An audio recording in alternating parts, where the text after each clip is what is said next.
आणि काहीच बदल नाहीये.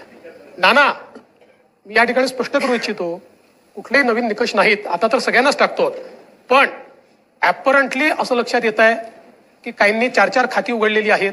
तर जसं समाजामध्ये चांगल्या प्रवृत्ती असतात, त्याच्या काही वाईट प्रवृत्ती असतात. एखादी योजना जर चुकीच्या पद्धतीने कोणी वापरत असेल तर जनतेचा पैसा आहे, तुमची आमची सगळ्यांची जबाबदारी आहे की तो योग्य प्रकारे गेला पाहिजे. आता मागच्या काळात आम्हाला लक्षात आलं, माणसानेच 9 खाती काढली. आता त्याला लाडकी बहीण म्हणायचं कसं? पण लाडका भाऊ म्हणू शकत नाही, कारण बहिणींच्या पैशावर डल्ला मारतो तो लाडका भाऊ कसा? त्यामुळे असे जे आहेत,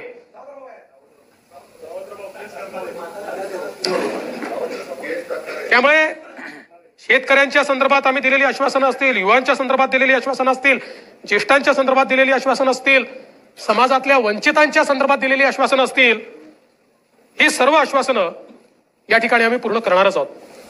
आज या निमित्ताने या सभागृहाला आश्वस्त करू इच्छितो, कोणतीही शंका मनात ठेवू नका. जी जी आश्वासनं आम्ही दिलेली आहेत, ज्या ज्या योजना आम्ही सुरू केलेल्या आहेत, एकही योजना आम्ही बंद होऊ देणार नाही. ज्या लाडक्या बहिणींनी महायुतीवर प्रेम दाखवलं, हे अधिवेशन संपल्याबरोबर डिसेंबर महिन्याचा हप्ता त्यांच्या खात्यामध्ये आम्ही टाकतो. आमचे मित्र भास्करराव या ठिकाणी नाही, पण माझे सरकार याच्यावरच त्यांना परवा आक्षेप होता. आता तसे फार हुशार आहेत ते, इतके वर्ष त्यांनी राज्यपालांचं भाषण देखील ऐकलेलं आहे. कदाचित शाळेत असताना नागरिक शास्त्राला दांडी मारत असतील ते. पण शासन जे चालतं हे मुख्यमंत्र्याच्या नावाने चालत नाही, शासन राज्यपालाच्या नावाने चालतं, आणि म्हणून ते माझं सरकार असतं. म्हणून राज्यपालांनी माझं सरकार म्हटलेलं आहे.